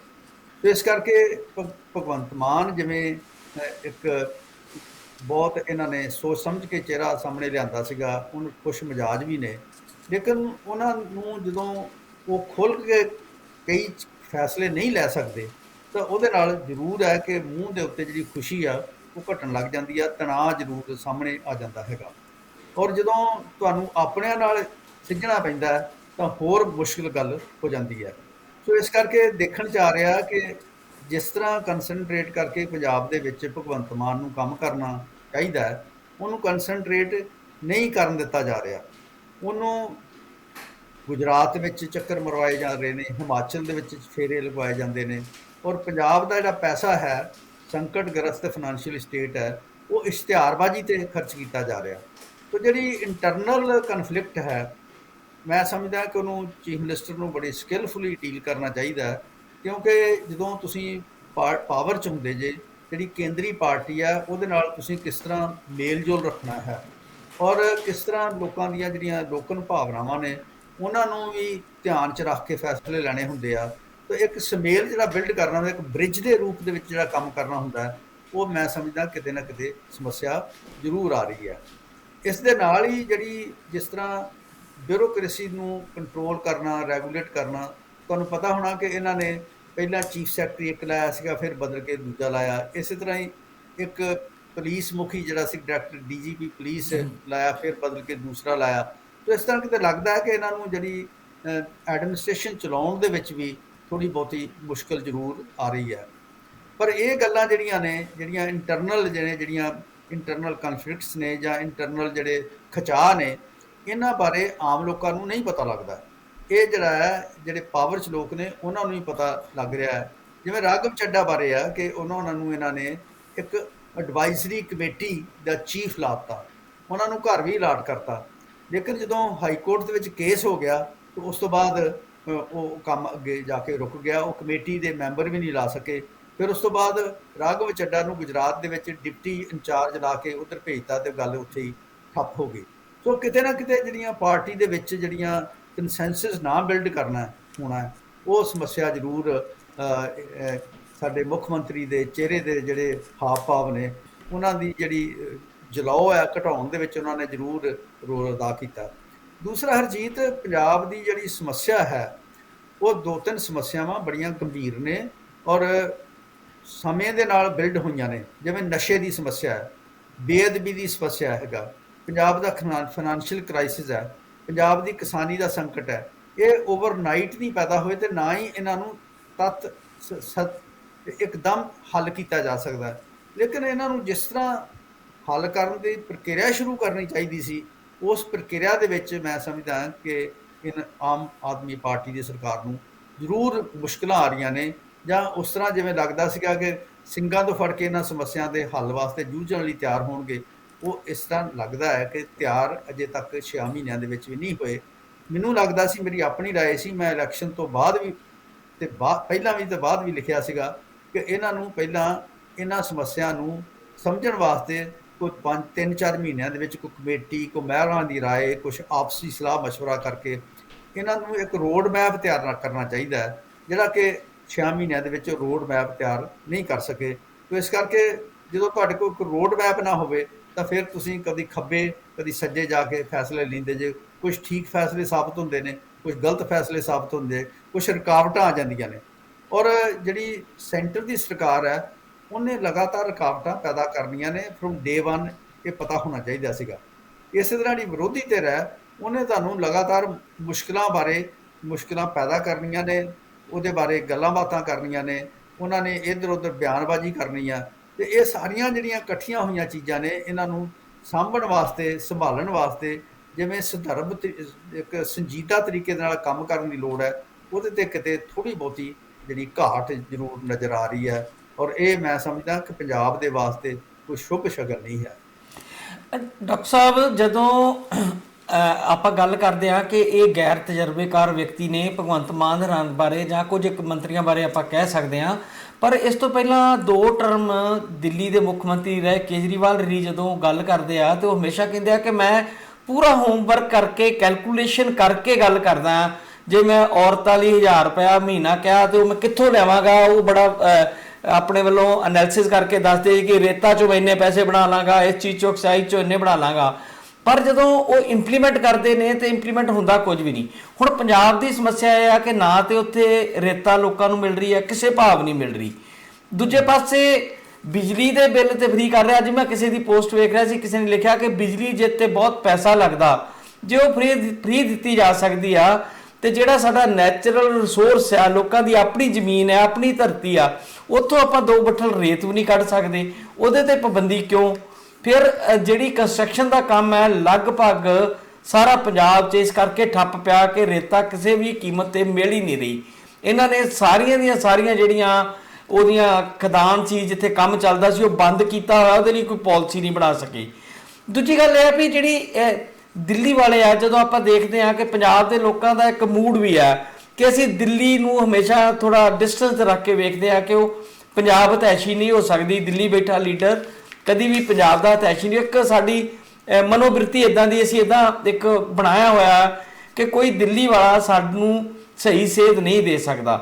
ਤੇ ਕੀ ਇਹ ਸਾਰੀਆਂ ਚੀਜ਼ਾਂ ਨੂੰ ਵੇਖਦੇ ਹੋਏ ਕੇਜਰੀਵਾਲ ਹੋਰਾਂ ਨੂੰ ਜਾਂ ਪੰਜਾਬ ਦੀ ਟੀਮ ਨੂੰ ਕੁਝ ਨਾ ਕੁਝ, ਅੱਗੇ ਵੀ ਆਪਾਂ ਦੇਖਿਆ ਖਹਿਰਾ ਸਾਹਿਬ ਵੇਲੇ ਵੀ ਇਹ ਬੜਾ ਸਵਾਲ ਉੱਠਿਆ ਸੀਗਾ ਕਿ ਪੰਜਾਬ ਨੂੰ ਇੱਕ ਇੰਡੀਪੈਂਡੈਂਸ ਥੋੜ੍ਹੀ ਜਿਹੀ ਦੇਣੀ ਬਣਦੀ ਆ, ਪਰ ਕਿਤੇ ਲੱਗਦਾ ਹੈ ਕਿ ਜਿਹੜਾ ਕੇਂਦਰੀਕਰਨ ਹੋ ਗਿਆ ਪਾਰਟੀਆਂ ਦਾ, ਜਿੱਦਾਂ ਹੁਣ ਤੱਕ ਸੋਨੀਆ ਗਾਂਧੀ ਕਾਂਗਰਸ ਨੂੰ ਚਲਾਉਂਦੇ ਰਹੇ ਨੇ, ਜਿੱਦਾਂ ਏਕਾਧਿਕਾਰ ਮੋਦੀ ਅਮਿਤ ਸ਼ਾਹ ਦਾ ਬੀਜੇਪੀ ਤੇ ਆ, ਇਸ ਤਰ੍ਹਾਂ ਦੇ ਦੌਰ 'ਚੋਂ ਆਪਾਂ ਗੁਜ਼ਰ ਰਹੇ ਹਾਂ ਜਿੱਥੇ ਜਿਹੜੀ ਸਟੇਟ ਵਾਲੀ ਜਿਹੜੀ ਪਾਰਟੀ ਆ, ਨਾ ਤੇ ਉਹਦਾ ਕੋਈ ਪਾਰਟੀ ਦਾ ਢਾਂਚਾ ਉਸਰ ਸਕਿਆ ਤੇ ਨਾ ਹੀ ਉਹ ਜਿਹੜੀ ਸਰਕਾਰ ਬਣ ਗਈ ਹੈ ਇੱਕ ਕਿਸਮ ਦੀ, ਉਹਨਾਂ ਦੀ ਕੋਈ ਪਾਲਿਸੀ ਸਾਹਮਣੇ ਆ ਰਹੀ ਕਿ ਉਹ ਆਪਣੇ ਤੌਰ ਤੇ ਕੋਈ ਫੈਸਲੇ ਲੈ ਸਕਣ। ਦੂਸਰਾ, ਜਿਵੇਂ ਕੋਈ ਥਿੰਕ ਟੈਂਕ ਦੀ ਆਪਾਂ ਗੱਲ ਕਰਦੇ, ਪੰਜਾਬ 'ਚ ਹਰ ਤਰ੍ਹਾਂ ਦੇ ਐਕਸਪਰਟ ਮੌਜੂਦ ਨੇ, ਹਰ ਇੱਕ ਪੇਸ਼ੇ 'ਚੋਂ ਵਧੀਆ ਐਕਸਪਰਟ ਲੈ ਜਾ ਸਕਦੇ ਆ, ਪਰ ਇਹ ਹਰ ਕੰਮ ਲਈ ਦਿੱਲੀ ਵੱਲ ਮੂੰਹ ਚੁੱਕ ਕੇ ਦੇਖਦੇ ਆ। ਦਿੱਲੀ ਤੋਂ ਜੇ ਕੋਈ ਇਸ਼ਾਰਾ ਹੁੰਦਾ ਤਾਂ ਉਹਦੇ ਮੁਤਾਬਕ ਕੰਮ ਕਰਦੇ ਆ। ਜਿਵੇਂ ਤੁਸੀਂ ਹੁਣੇ ਜ਼ਿਕਰ ਕੀਤਾ ਕਿ ਜਿਹੜੇ ਇਹਨਾਂ ਨੇ ਆਮ ਆਦਮੀ ਪਾਰਟੀ ਕਲੀਨਿਕ ਬਣਾਏ ਨੇ, ਉਹਦੇ ਨਾਲ ਬਿਹਤਰ ਤੇ ਇਹ ਸੀ ਕਿ ਜਿਹੜਾ ਬਣਿਆ ਹੋਇਆ ਇੰਫਰਾਸਟ੍ਰਕਚਰ ਸੀਗਾ ਪਹਿਲਾਂ, ਉਹਨੂੰ ਇੰਪਰੂਵ ਕਰਦੇ ਤੇ ਆਪਾਂ ਉਹਦੇ ਤੇ ਯੂਜ਼ ਟੂ ਵੀ ਸੀਗੇ। ਪੰਜਾਬ 'ਚ ਬਹੁਤ ਸਾਰੀਆਂ ਡਿਸਪੈਂਸਰੀਆਂ ਨੇ, ਪਸ਼ੂ ਡਿਸਪੈਂਸਰੀਆਂ ਨੇ, ਬੰਦਿਆਂ ਦੀਆਂ ਡਿਸਪੈਂਸਰੀਆਂ ਨੇ, ਹਸਪੀਟਲ ਨੇ, ਉਹਨਾਂ ਨੂੰ ਸੁਧਾਰਨ ਵੱਲ ਜੇ ਧਿਆਨ ਦਿੰਦੇ। ਇਸੇ ਤਰ੍ਹਾਂ ਹੀ ਸਕੂਲਾਂ ਦਾ ਸਿਸਟਮ ਹੈ, ਸਕੂਲ ਜਿਹੜੇ ਆ ਸਾਡੇ ਕੋਲ ਹੈ, ਪਰ ਸਕੂਲਾਂ ਨੂੰ ਸੁਚਾਰੂ ਢੰਗ ਨਾਲ ਚਲਾਉਣ ਦੇ ਪ੍ਰਬੰਧ ਨਹੀਂ ਹੈ। ਠੀਕ ਹੈ, ਹੁਣ ਉਹਨਾਂ ਨੇ ਕੁਝ ਅਧਿਆਪਕ ਜਿਹੜੇ ਕੱਚੇ ਅਧਿਆਪਕ ਉਹਨਾਂ ਨੂੰ ਪੱਕੇ ਕਰਨ ਵਾਲੇ ਪਾਸੇ ਕੁਝ ਕਦਮ ਪੁੱਟੇ। ਅੱਜ ਵੀ ਇੱਕ ਨੋਟੀਫਿਕੇਸ਼ਨ ਹੋਈ ਹੈ ਡਾਕਟਰ ਸਾਹਿਬ, ਕੋਈ 4000 ਦੇ ਕਰੀਬ ਕੱਚੇ ਅਧਿਆਪਕ ਨੂੰ ਪੱਕੇ ਕਰਨ ਵਾਲੇ ਪਾਸੇ ਕੀਤਾ। ਹੌਲੀ ਹੌਲੀ ਸਾਨੂੰ ਇਹ ਤੇ ਲੱਗਦਾ ਹੈ ਕਿ ਉਹ ਕਰਨਾ ਚਾਹੁੰਦੇ ਨੇ, ਪਰ ਉਹਨਾਂ ਦਾ ਤਰੀਕਾਕਾਰ ਜਿਹੜਾ ਨਾ ਕਿਤੇ ਉਹ ਗੜਬੜਾ ਗਿਆ ਸਾਰਾ ਕੁਝ। ਜਾਂ ਤੇ ਕੋਈ ਹੁਣ ਸਮਝ ਨਹੀਂ ਆਉਂਦੀ ਕਿ ਉਹਨਾਂ ਕੋਲ ਵਿਜ਼ਨ ਨਹੀਂ ਆ ਦੂਰ ਦਾ, ਜਾਂ ਫਿਰ ਉਹ ਬਿਲਕੁਲ ਉਹਨਾਂ ਦੀ ਡਿਪੈਂਡੈਂਸੀ ਹੈ ਦਿੱਲੀ ਤੇ, ਜਾਂ ਫਿਰ ਕੁਝ ਹੋਰ ਕਾਰਨ ਨੇ ਜਿਹੜੇ ਇਸ ਪਾਰਟੀ ਨੂੰ ਜਾਂ ਇਹਨਾਂ ਦੀ ਸਰਕਾਰ ਨੂੰ, ਜਿਹੜੇ ਇਹਨਾਂ ਦੇ ਮਨ ਭਾਉਂਦੇ ਪ੍ਰੋਗਰਾਮ ਸੀਗੇ, ਉਹਨਾਂ ਵਿੱਚ ਵੀ ਅਸਫਲਤਾ ਦਾ ਮੂੰਹ ਦਿਖਾ ਰਿਹਾ। ਦੇਖੋ, ਜਿੱਥੋਂ ਤੱਕ ਜਿਹੜੀ ਕੇਂਦਰੀ ਲੀਡਰਸ਼ਿਪ ਹੈ, ਜਿਹੜੀਆਂ ਸਾਰੀਆਂ ਪਾਰਟੀਆਂ ਨੇ, ਉਹਨਾਂ ਦੀ ਲੀਡਰਸ਼ਿਪ ਜਿਹੜੀ ਆ ਉਹ ਕੇਂਦਰੀਕਰਨ ਵੱਲ ਆਪਣੇ ਹੱਥਾਂ 'ਚ ਤਾਕਤ ਰੱਖਣੀਆਂ ਚਾਹੁੰਦੇ ਆ, ਅਤੇ ਸੂਬੇ ਦੀਆਂ ਸਰਕਾਰਾਂ ਨੂੰ ਉਨੀ ਅਟਾਨਮੀ ਨਹੀਂ ਦਿੰਦੇ। ਇੰਡੀਪੈਂਡੈਂਸ ਦੀ ਜਗ੍ਹਾ ਵਰਡ ਅਟਾਨਮੀ ਯੂਜ਼ ਕਰਨਾ ਚਾਹੀਦਾ, ਖੁਦ ਮੁਖਤਿਆਰੀ ਜਿਹੜੀ ਹੈ ਜੀ। ਅਤੇ ਕੇਜਰੀਵਾਲ ਹੁਣੀ ਵੀ ਉਸੇ ਪਾਸੇ ਨੇ। ਲੇਕਿਨ ਇੱਕ ਗੱਲ ਮੈਂ ਤੁਹਾਨੂੰ ਜ਼ੋਰ ਦੇ ਕੇ ਕਹਿਣਾ ਚਾਹੁੰਦਾ ਕਿ ਜਿਹੜੇ ਕੇਜਰੀਵਾਲ ਸਾਹਿਬ ਨੇ ਬਹੁਤ ਸਿਆਣੇ ਬੰਦੇ ਹੋ ਸਕਦੇ ਨੇ, ਲੇਕਿਨ ਉਹਨਾਂ ਦੀ ਜਿਹੜੀ ਸਮਝ ਹੈ ਬੇਸਿਕਲੀ ਸ਼ਹਿਰੀ ਹੈ, ਦਿੱਲੀ ਤੇ ਐਕਸਪੀਰੀਅੰਸ ਤੋਂ ਬਣੀ ਹੈ। ਪੰਜਾਬ ਇੱਕ ਪੇਂਡੂ ਸਟੇਟ ਹੈ, ਐਗਰੀਕਲਚਰ ਇਹਦੇ 'ਚ ਮੁੱਖ ਕਿੱਤਾ ਹੈ, ਇਸ ਕਰਕੇ ਇਹਨਾਂ ਬਾਰੇ ਉਹਨਾਂ ਦੀ ਪਹੁੰਚ ਜਿਹੜੀ ਹੈ ਜਾਂ ਸਮਝ ਹੈ ਉਸ ਤਰ੍ਹਾਂ ਦੀ ਨਿੱਘਰ ਨਹੀਂ ਹੈ। ਤੋ ਇਸ ਕਰਕੇ ਮੈਂ ਸਮਝਦਾ ਕਿ ਜਿਹੜੇ ਜਿੰਨੀ ਦੇਰ ਤੱਕ ਪੰਜਾਬ ਨੂੰ ਆਟੋਨਮੀ ਬਹੁਤ ਸਾਰੇ ਮਾਮਲਿਆਂ 'ਚ ਪਾਲਿਸੀ ਨੀਤੀਆਂ 'ਚ ਨਹੀਂ ਦਿੱਤੀ ਜਾਂਦੀ ਤਾਂ ਇਹ ਕੰਮ ਨਹੀਂ ਚੱਲਣਾ ਅੱਗੇ। ਪਰ ਇਸ ਤੋਂ ਵੀ ਅੱਗੇ ਜਾ ਕੇ ਮੈਂ ਕਹਿੰਦਾ ਕਿ ਜਿਹੜੀ ਪੰਜਾਬ ਦੀ ਲੀਡਰਸ਼ਿਪ ਹੈ ਉਹਨਾਂ ਨੂੰ ਚਾਹੀਦਾ ਹੈ ਕਿ ਉਹ ਆਪਣੀ ਆਟੋਨਮੀ ਬਾਰੇ ਕੇਂਦਰੀ ਲੀਡਰਸ਼ਿਪ ਨਾਲ ਗੱਲਬਾਤ ਕਰਨ, ਆਪਣੀ ਮਜਬੂਰੀ ਵੀ ਦੱਸਣ, ਆਪਣੀਆਂ ਸਮੱਸਿਆਵਾਂ ਵੀ ਦੱਸਣ ਤੇ ਇੱਕ ਲਿੰਕ ਬਣ ਕੇ ਠੀਕ ਤਰ੍ਹਾਂ ਕੰਮ ਕਰਨ। ਇਹਦੀ ਸਭ ਤੋਂ ਪ੍ਰਤੱਖ ਮਿਸਾਲ ਜਿਹੜੀ ਆ ਕੈਪਟਨ ਅਮਰਿੰਦਰ ਸਿੰਘ ਨੇ 2000 ਜਦੋਂ 2 ਵਿੱਚ ਮੁੱਖ ਮੰਤਰੀ ਬਣੇ ਨੇ ਤਾਂ ਉਹ ਪਾਣੀਆਂ ਵਾਲਾ ਜਿਹੜਾ ਮੁੱਦਾ ਹੈ ਉਹਦੇ ਤੇ ਉਹਨਾਂ ਨੇ ਲੈਜੀਸਲੇਸ਼ਨ ਪਾਸ ਕਰਤੀ ਸੀ ਕੇਂਦਰ ਦੀ ਸਲਾਹ ਲੈਣ ਤੋਂ ਬਗੈਰ ਹੀ, ਤੇ ਫਿਰ ਵੀ ਕੇਂਦਰ ਸਰਕਾਰ ਜਿਹੜੀ ਆ ਬੇਸ਼ੱਕ ਉਹਦੇ ਨਾਲ ਨਾਰਾਜ਼ ਹੋਈ ਪਰ ਉਹ ਆਪਣੇ ਵਿਊ ਪੁਆਇੰਟ ਤੇ ਅੜੇ ਰਹੇ। ਸੋ ਇਸ ਕਰਕੇ ਮੈਂ ਸਮਝਦਾ ਕਿ ਜਿਹੜੇ ਪੰਜਾਬ ਦੇ ਲੀਡਰ ਨੇ, ਮੁੱਖ ਮੰਤਰੀ ਨੇ, ਉਹਨਾਂ ਨੂੰ ਆਪਣੀ ਹਸੀਅਤ, ਆਪਣੀ ਪੋਜੀਸ਼ਨ ਦੇ ਅਨੁਸਾਰ ਥੋੜ੍ਹਾ ਬਹੁਤ ਕੇਂਦਰੀ ਲੀਡਰਸ਼ਿਪ ਨੂੰ ਸਮਝਾਉਣਾ ਵੀ ਚਾਹੀਦਾ ਤੇ ਅਸਰਟ ਵੀ ਕਰਨਾ ਚਾਹੀਦਾ ਤੇ ਇਸ ਕੰਮ ਵਾਸਤੇ ਲੌਬਿੰਗ ਵੀ ਕਰਨੀ ਚਾਹੀਦੀ ਹੈ। ਤੋ ਇਹ ਜ਼ਰੂਰੀ ਕਾਰਜ ਜਿਹੜਾ ਹੈ ਪੰਜਾਬ ਦੀ ਲੀਡਰਸ਼ਿਪ ਨੂੰ ਕਰਨਾ ਚਾਹੀਦਾ ਤਾਂ ਕਿ ਪੰਜਾਬ ਦੀਆਂ ਸਮੱਸਿਆਵਾਂ ਨੂੰ ਉਹ ਆੜੇ ਹੱਥੀਂ ਸਫਲ ਹੱਲ ਕਰਨ 'ਚ ਰੋਲ ਅਦਾ ਕਰ ਸਕਣ। ਇੱਕ ਗੱਲ ਇਹਨਾਂ ਨੂੰ ਹੋਰ ਜ਼ਰੂਰੀ ਸਮਝਣੀ ਚਾਹੀਦੀ ਹੈ ਕਿ ਜੇ ਪੰਜਾਬ ਦੇ ਵਿੱਚ ਕਾਮਯਾਬ ਹੁੰਦੇ ਨੇ ਤਾਂ ਹੀ ਇਹਨਾਂ ਦੀ ਭੱਲ ਜਿਹੜੀ ਆ ਦੂਜਿਆਂ ਸੂਬਿਆਂ 'ਚ ਬਣੇਗੀ ਤੇ ਤਾਂ ਹੀ ਇਹਨਾਂ ਦੀ ਸਫਲਤਾ ਜਿਹੜੀ ਆ ਉਹਦੇ ਆਧਾਰ ਤੇ ਇਹਨਾਂ ਨੂੰ ਵੋਟਾਂ ਪੈ ਸਕਣਗੀਆਂ। ਪਰ ਜੇ ਪੰਜਾਬ ਵਿੱਚ ਹੀ ਇਸ ਤਰ੍ਹਾਂ ਦੀ ਕਾਰਗੁਜ਼ਾਰੀ ਦਿਖਾਉਂਦੇ ਨੇ ਜਿਹਦੇ ਨਾਲ ਲੋਕਾਂ ਨੂੰ ਨਿਰਾਸ਼ਾ ਹੁੰਦੀ ਹੈ ਤਾਂ ਫਿਰ ਇਹਨਾਂ ਨੂੰ ਦੂਜੇ ਥਾਵਾਂ 'ਤੇ ਪੈਰ ਪਸਾਰਨੇ ਔਖੇ ਹੋਣਗੇ। ਇਹਨੂੰ ਅਸੀਂ ਆਮ ਤੌਰ 'ਤੇ ਇਨਲਾਈਟਨਡ ਸੈਲਫ ਇੰਟਰਸਟ ਕਹਿੰਦੇ ਹੁੰਦੇ ਆ ਕਿ ਇੱਕ ਜ਼ਿੰਮੇਵਾਰ ਤਰੀਕੇ ਦੇ ਨਾਲ ਜਿਹੜੇ ਤੁਹਾਨੂੰ ਅਹਿਸਾਸ ਹੁੰਦਾ ਹੈ ਕਿ ਸਾਡੀ ਇੰਟਰਸਟ ਲੌਂਗ ਟਰਮ ਦੇ ਵਿੱਚ ਕਿਹੜੇ ਨੇ। ਮੈਨੂੰ ਲੱਗਦਾ ਹੈ ਕਿ ਇਸ ਮੌਕੇ ਦੇ ਵਿੱਚ ਜਿਸ ਤਰ੍ਹਾਂ ਦਾ ਕਾਰਗੁਜ਼ਾਰੀ ਪੰਜਾਬ ਦੇ ਵਿੱਚ ਔਰ ਪੰਜਾਬ ਦੇ ਵਿੱਚ ਕੇਂਦਰੀ ਲੀਡਰਸ਼ਿਪ ਦੇ ਨਾਲ ਰਿਲੇਸ਼ਨਸ਼ਿਪ ਪੰਜਾਬ ਦੀ ਲੀਡਰਸ਼ਿਪ ਦਾ ਉਹ ਦਿਖਾ ਨਹੀਂ ਰਹੇ ਕਿ ਉਹਨਾਂ ਨੇ ਉਹ ਆਪਣੇ ਇਨਲਾਈਟਨਡ ਸੈਲਫ ਇੰਟਰਸਟ ਕਿਵੇਂ ਪ੍ਰੋਟੈਕਟ ਕਰਨੇ ਨੇ। ਤੋ ਇਸ ਕਰਕੇ ਮੈਂ ਸਮਝਦਾ ਕਿ ਜਿਹੜੀ ਇੱਕ ਮਿਊਚੁਅਲ ਡਾਇਲਾਗ ਦੀ ਲੋੜ ਹੁੰਦੀ ਹੈ ਸੂਬੇ ਦੀ ਲੀਡਰਸ਼ਿਪ ਦੀ ਕੇਂਦਰੀ ਲੀਡਰਸ਼ਿਪ ਦੇ ਨਾਲ, ਉਹਦੀ ਕਿਤੇ ਘਾਟ ਹੈ ਜਾਂ ਉਹਦੇ 'ਚ ਬੇਵਸਵਾਈ ਹੈ, ਜਿਸ ਕਰਕੇ ਮੈਂ ਸਮਝਦਾ ਕਿ ਇਹ ਜਿਹੜਾ ਪਾਲਿਸੀ ਕਨਫਿਊਜ਼ਨ ਹੈ ਉਹ ਪੈਦਾ ਹੋਇਆ ਹੈ। ਤੇ ਇਹ ਜਿਹੜੀ ਪਾਲਿਸੀ ਕਨਫਿਊਜ਼ਨ 'ਚ ਜਿਹੜਾ ਪੈਦਾ ਹੋਇਆ ਇਹਨੂੰ ਦੂਰ ਕਰਨ ਤੋਂ ਬਗੈਰ ਇੱਕ ਕਲੀਅਰ ਕਿਸਮ ਦੀ, ਸਾਫ਼ ਕਿਸਮ ਦੀ ਨੀਤੀਗਤ ਫੈਸਲੇ ਲੈਣੇ ਮੁਸ਼ਕਲ ਹੋ ਜਾਂਦੇ ਨੇ। ਔਰ ਪੰਜਾਬ ਦੇ ਸੰਦਰਭ ਦੇ ਵਿੱਚ ਬਹੁਤ ਸਾਰੇ ਸਮੱਸਿਆਵਾਂ ਜਿਹੜੀਆਂ ਨੇ ਉਹਨਾਂ ਦੇ ਨੀਤੀਗਤ ਫੈਸਲੇ ਪੰਜਾਬ ਦੇ ਲੋਕਾਂ ਦੇ ਇੰਟਰਸਟ ਦੇ ਵਿੱਚ, ਪੰਜਾਬ ਦੇ ਸਟੇਟ ਦੇ ਇੰਟਰਸਟ ਦੇ ਵਿੱਚ ਨੂੰ ਧਿਆਨ ਵਿੱਚ ਰੱਖ ਕੇ ਲੈਣੇ ਚਾਹੀਦੇ ਨੇ। ਤੇ ਇਸ ਸੰਦਰਭ ਦੇ ਵਿੱਚ ਮੈਂ ਸਮਝਦਾ ਕਿ ਦੋਨਾਂ ਲੈਵਲ ਦੀ ਲੀਡਰਸ਼ਿਪ ਜਿਹੜੀ ਹੈ, ਕੇਂਦਰੀ ਲੀਡਰਸ਼ਿਪ ਕੇਜਰੀਵਾਲ ਸਾਹਿਬ ਔਰ ਪੰਜਾਬ ਦੀ ਲੀਡਰਸ਼ਿਪ ਜਿਹਨੂੰ ਭਗਵੰਤ ਮਾਨ ਹੁਣੀ ਰਿਪਰੈਜ਼ੈਂਟ ਕਰਦੇ ਆ, ਉਹਨਾਂ 'ਚ ਪ੍ਰੋਪਰ ਤਾਲਮੇਲ ਜਿਹੜਾ ਹੈ ਉਹ ਬਿਲਡ ਕਰਕੇ ਫੈਸਲੇ ਲੈਣ ਦੀ ਇਸ ਵੇਲੇ ਸਭ ਤੋਂ ਵੱਧ ਜ਼ਰੂਰਤ ਹੈ। ਡਾਕਟਰ ਸਾਹਿਬ ਬਿਲਕੁਲ ਤੁਸੀਂ ਇਹ ਸਾਰੀ ਗੱਲ ਤੇ ਸਮਝਾ ਦਿੱਤੀ ਸਾਨੂੰ, ਪਰ ਇੱਕ ਚੀਜ਼ ਮੈਂ ਤੁਹਾਨੂੰ ਇੱਥੇ ਜ਼ਰੂਰ ਹੋਰ ਪੁੱਛਣਾ ਚਾਹੁੰਦਾ, ਵੈਸੇ ਥੋੜ੍ਹੀ ਜਿਹੀ ਪੋਲੀਟੀਕਲ ਸਵਾਲ ਹੈ ਕਿ ਜਿਹੜੇ ਇੰਨੀ ਵੱਡੀ ਬਹੁ ਗਿਣਤੀ 'ਚ MLA ਆਏ ਨੇ ਕਿ ਉਹਨਾਂ ਨੂੰ ਸੈਟੀਸਫਾਈ ਕਰਨ ਲਈ ਇਹ ਕੁਝ ਖੁੱਲ੍ਹਾ ਦੇ ਰਹੇ ਨੇ ਕਿ ਉਹ ਕੁਝ ਗਲਤੀ ਵੀ ਕਰਦੇ ਆ, ਪਰ ਜਿਸ ਤਰ੍ਹਾਂ ਰਵਾਇਤ ਆ ਪੁਰਾਣੇ ਸਮਿਆਂ ਤੋਂ ਚੱਲੀ ਆ ਰਹੀ ਕਿ ਆਪਣਿਆਂ ਨੂੰ ਕੁਝ ਨਹੀਂ ਕਹਿਣਾ, ਦੂਜਿਆਂ ਲਈ ਨਿਯਮ ਜਿਹੜੇ ਆ ਉਹ ਸਖਤ ਹੁੰਦੇ ਆ, ਤੇ ਕੀ ਤੁਹਾਨੂੰ ਲੱਗਦਾ ਕਿ ਉਹਨਾਂ ਨੂੰ ਸਹੀ ਸੇਧ ਦੇਣ ਲਈ, ਜਿਵੇਂ ਸ਼ੁਰੂਆਤੀ ਦੌਰ 'ਚ ਉਹਨਾਂ ਦੀ ਕਲਾਸ ਲਈ ਗਈ ਸੀ ਕੇਜਰੀਵਾਲ ਨੇ ਕੋ, ਭਗਵੰਤ ਮਾਨ ਨੇ ਵੀ ਕਿਹਾ ਕਿ ਅਸੀਂ ਬਿਲਕੁਲ ਕੋਈ ਵੀ ਕੁਤਾਹੀ ਬਰਦਾਸ਼ਤ ਨਹੀਂ ਕਰਾਂਗੇ, ਪਰ ਹੁਣ ਦਿਨ ਬ ਦਿਨ ਇਹੋ ਜਿਹੀਆਂ ਖਬਰਾਂ ਆ ਰਹੀਆਂ ਨੇ ਉਹਨਾਂ ਦੇ ਕਾਡਰ ਵੱਲੋਂ, ਕੁਝ MLA ਵੱਲੋਂ ਕੁਝ ਸ਼ਿਕਾਇਤਾਂ ਇਸ ਤਰ੍ਹਾਂ ਦੀਆਂ ਆ ਰਹੀਆਂ ਨੇ, ਕੋਈ ਕਰਪਸ਼ਨ 'ਚ ਹੱਥ ਹੋਣ ਦਾ, ਜਿਵੇਂ ਤੁਸੀਂ ਹੁਣੇ ਜ਼ਿਕਰ ਕੀਤਾ ਸਰਾਰੀ ਸਾਹਿਬ ਵਾਲਾ ਮਸਲਾ ਸੀਗਾ, ਉਹਦੇ ਤੇ ਚੁੱਪੀ ਜਿਹੀ ਵੱਟ ਲੈਂਦੇ ਨੇ ਇਹ ਸਾਰੀ ਗੱਲਬਾਤ ਤੇ। ਕੀ ਤੁਹਾਨੂੰ ਲੱਗਦਾ ਹੈ ਕਿ ਜਿਹੜੇ MLA ਬਹੁਤ ਜ਼ਿਆਦਾ ਗਿਣਤੀ 'ਚ ਇਹਨਾਂ ਦੇ ਆ ਜਾਣਾ ਵੀ ਇਹਨਾਂ ਲਈ ਇੱਕ ਸਿਰਦਰਦੀ ਹੈ ਕਿ ਉਹਨਾਂ ਨੂੰ ਕਿਸ ਤਰ੍ਹਾਂ ਆਪਣੇ ਨਾਲ ਲਾ ਕੇ ਰੱਖਿਆ ਜਾਵੇ, ਕਿੱਦਾਂ ਉਹਨਾਂ ਨੂੰ ਕੋਈ ਉਹਨਾਂ ਦੀਆਂ ਖਾਸ਼ਾਂ ਦੀ ਪੂਰਤੀ ਵੀ ਨਾਲ ਦੀ ਨਾਲ ਕੀਤੀ ਜਾਵੇ, ਇਹ ਵੀ ਕਿਤੇ ਸਮੱਸਿਆ ਨਾਲ ਜੂਝ ਰਿਹਾ ਭਗਵੰਤ ਮਾਨ? ਦੇਖੋ ਗੱਲ ਇਹ ਆ ਕਿ ਜਿਵੇਂ ਆਪਾਂ ਪਹਿਲਾਂ ਜ਼ਿਕਰ ਕੀਤਾ ਹੈ ਕਿ ਜੇ ਚੀਫ ਮਿਨਿਸਟਰ ਸਾਡੇ ਜਿਹੜੇ ਨੇ ਉਹ ਦੁਬਿਧਾ 'ਚ ਹੋਣਗੇ ਔਰ ਸੈਂਟਰ ਵਿੱਚ ਉਹਨਾਂ ਦੀ ਪੂਰੀ ਸੁਣਵਾਈ ਨਹੀਂ ਹੋਣਗੇ ਤਾਂ ਉਹਨਾਂ ਦੀ ਗ੍ਰਿਪ ਜਿਹੜੀ ਹੈ ਐਡਮਿਨਿਸਟ੍ਰੇਸ਼ਨ 'ਤੇ ਪੰਜਾਬ ਦੇ ਵਿੱਚ ਉਹ ਕਮਜ਼ੋਰ ਹੋ ਜਾਏਗੀ। ਤੋ ਇਸ ਕਰਕੇ ਜਦੋਂ ਮੁੱਖ ਮੰਤਰੀ ਜਿਹੜੇ ਨੇ ਉਹ ਸਾਫ਼ ਡਾਇਰੈਕਸ਼ਨ ਨਾ ਦੇਣ ਦੇ ਕਾਬਿਲ ਹੋਣ ਤੇ ਦੂਜੇ ਸੈਂਟਰ ਜਿਹੜੇ ਨੇ ਉਹ ਉੱਭਰਨੇ ਸ਼ੁਰੂ ਹੋ ਜਾਂਦੇ ਨੇ। ਇਹਦੇ ਚੋਂ ਇੱਕ ਪੋਲੀਟੀਕਲ ਲੂਜ਼ਨੈਸ ਆਉਣੀ ਲਾਜ਼ਮੀ ਹੈ, ਤੇ ਉਹ ਥੋੜ੍ਹੀ ਥੋੜ੍ਹੀ ਆਈ ਹੋਈ ਹੈ। ਅਗਲੀ ਗੱਲ ਇਹ ਆ ਕਿ ਤੁਹਾਨੂੰ ਪਤਾ ਹੋਣਾ ਕਿ ਜਦੋਂ ਇਲੈਕਸ਼ਨਾਂ ਹੋ ਰਹੀਆਂ ਸੀ, ਟਿਕਟਾਂ ਦੀ ਵੰਡ ਹੋ ਰਹੀ ਸੀਗੀ, ਤੇ ਉਹਦੇ 'ਚ ਆ ਰਿਹਾ ਸੀਗਾ ਕਿ 30-40 ਜਿਹੜੇ MLA ਜਿੱਤੇ ਨੇ ਉਹ ਦੂਜੀਆਂ ਪਾਰਟੀਆਂ ਤੋਂ ਛੱਡ ਕੇ ਆਏ ਹੋਏ ਨੇ। ਉਹ ਇੱਕ ਡਿਫਰੈਂਟ ਕਲਚਰ ਨੂੰ ਵੀ ਰਿਪਰੈਜ਼ੈਂਟ ਕਰਦੇ ਨੇ, ਤੇ ਜਿਹਦੇ 'ਚ ਹੈ ਕਿ MLA ਜਿਹੜਾ ਆਪਣਾ ਹਲਕਾ ਇੰਚਾਰਜ ਹੁੰਦਾ, ਤੇ ਹਲਕਾ ਇੰਚਾਰਜ ਜਿਹੜਾ ਹੈ ਉਹ ਆਪਣੀ ਮਰਜ਼ੀ ਦਾ ਥਾਣੇਦਾਰ ਲਾਉਂਦਾ ਤੇ ਆਪਣੀ ਮਰਜ਼ੀ ਦਾ SDM ਲਾਉਂਦਾ, ਤੇ ਫਿਰ ਉਹ ਛੋਟੇ ਲੈਵਲ ਤੇ ਰਾਜ ਕਰਨ ਦੀ ਕੋਸ਼ਿਸ਼ ਕਰਦਾ। ਉਹ ਮਾਡਲ ਜਿਹੜਾ ਹੈ ਕਾਫੀ ਜਿਹੜੇ MLA ਨੇ ਜਿਹੜੇ ਦੂਜੀਆਂ ਪਾਰਟੀਆਂ 'ਚੋਂ ਆਏ ਨੇ ਉਹਨਾਂ ਦੇ ਦਿਮਾਗ 'ਚ ਘਰ ਕਰੀ ਬੈਠਾ ਹੈਗਾ। ਸੋ ਇਸ ਕਰਕੇ ਇਹ ਜਿਹੜੀ ਗੱਲ ਹੈ ਇਹ ਹੋਣੀ ਲਾਜ਼ਮੀ ਹੈ। ਇਹਦਾ ਕੋਈ ਇਸ ਗੱਲ ਨਾਲ ਸੰਬੰਧ ਨਹੀਂ ਕਿ ਜ਼ਿਆਦਾ MLA ਜਿੱਤ ਕੇ ਆਏ ਨੇ। ਜ਼ਿਆਦਾ MLA ਜਿੱਤਣ ਦਾ ਮਤਲਬ ਹੈ ਕਿ ਤੁਹਾਡੀ ਪੋਲੀਟੀਕਲ ਸੁਣਵਾਈ ਜਿਹੜੀ ਪੁਸ਼ ਪ੍ਰਤੀਤ ਹੈ ਪੰਜਾਬ ਦੇ ਵਿੱਚ, ਲੈਜੀਟੀਮੇਸੀ ਉਹ ਜ਼ਿਆਦਾ ਹੈ। ਲੇਕਿਨ ਜਿਹੜੀ ਉਹਨਾਂ ਨੂੰ ਚਲਾਉਣਾ ਹੈ, ਜਿਸ ਤਰੀਕੇ ਦੇ ਨਾਲ ਚਲਾਉਣਾ ਹੈ, ਜੇ ਤੁਹਾਡੇ ਕੋਲ ਜਿਹੜਾ ਮੁੱਖ ਮੰਤਰੀ ਹੈ ਉਹਦੇ ਕੋਲ ਉਹਦੇ ਉੱਤੇ ਕੰਸਟ੍ਰੇਂਟ ਨੇ, ਔਰ ਲੋਕਾਂ ਨੂੰ ਪਤਾ ਹੈ, ਤੁਹਾਡੇ MLAs ਨੂੰ ਪਤਾ ਉੱਤੇ ਕੰਸਟ੍ਰੇਂਟਸ ਨੇ, ਕਈ ਫੈਸਲੇ ਨਹੀਂ ਲੈ ਸਕਦਾ, ਤਾਂ ਦੂਜੇ ਸੈਂਟਰ ਆਫ ਪਾਵਰ ਜਿਹੜੇ ਬਿਲਡ ਹੁੰਦੇ ਨੇ ਉਧਰ ਵੱਲ ਨੂੰ ਥੋੜ੍ਹੇ ਥੋੜ੍ਹੇ ਮੂਵ ਕਰਨ ਲੱਗ ਜਾਂਦੇ ਨੇ। ਤਾਂ ਇਹਦੇ ਨਾਲ ਲੂਜ਼ਨੈਸ ਆਉਣ ਕਰਕੇ ਵੀ ਕੁਝ ਸਮੱਸਿਆਵਾਂ ਆ ਰਹੀਆਂ ਨੇ। ਜਿਹੜੀ ਕਲਾਸ ਉਹਨਾਂ ਨੇ ਲਾਈ ਸੀਗੀ ਕੇਜਰੀਵਾਲ ਸਾਹਿਬ ਨੇ ਸੱਦ ਕੇ ਇਹਨਾਂ ਨੂੰ ਵੀ ਤੁਸੀਂ ਠੀਕ ਤਰ੍ਹਾਂ ਕੰਮ ਕਰੋ, ਨਹੀਂ ਤੇ ਅਸੀਂ ਤੁਹਾਨੂੰ ਜਿਹੜਾ ਤੁਹਾਨੂੰ ਤੁਹਾਡੀ ਕਲਾਸ ਲਾ ਕੇ ਤੁਹਾਨੂੰ ਡਿਸਿਪਲਿਨ 'ਚ ਰੱਖਣ ਦੀ ਕੋਸ਼ਿਸ਼ ਕਰਾਂਗੇ। ਉਹ ਤਾਂ ਹੈ ਜੇ ਤੁਸੀਂ ਆਪ ਸਾਫ਼ ਸੁਥਰੇ ਤਰੀਕੇ ਦੇ ਨਾਲ ਕੰਮ ਕਰ ਰਹੇ ਹੋ। ਤਾਂ ਜੇ ਆਪ ਤੁਸੀਂ ਸਾਫ਼ ਸੁਥਰੇ ਤਰੀਕੇ ਨਾਲ ਕੰਮ ਨਹੀਂ ਕਰਦੇ, ਫਿਰ ਦੂਜਿਆਂ ਦੀ ਕਲਾਸ ਲਾਉਣ ਨਾਲ ਹੀ ਕੰਮ ਚੱਲਦਾ। ਫਿਰ ਤੁਹਾਨੂੰ ਆਪਣੀ ਚੰਗੀ ਐਗਜ਼ਾਮਪਲ ਵੀ ਸੈੱਟ ਕਰਨੀ ਪੈਂਦੀ ਹੈ।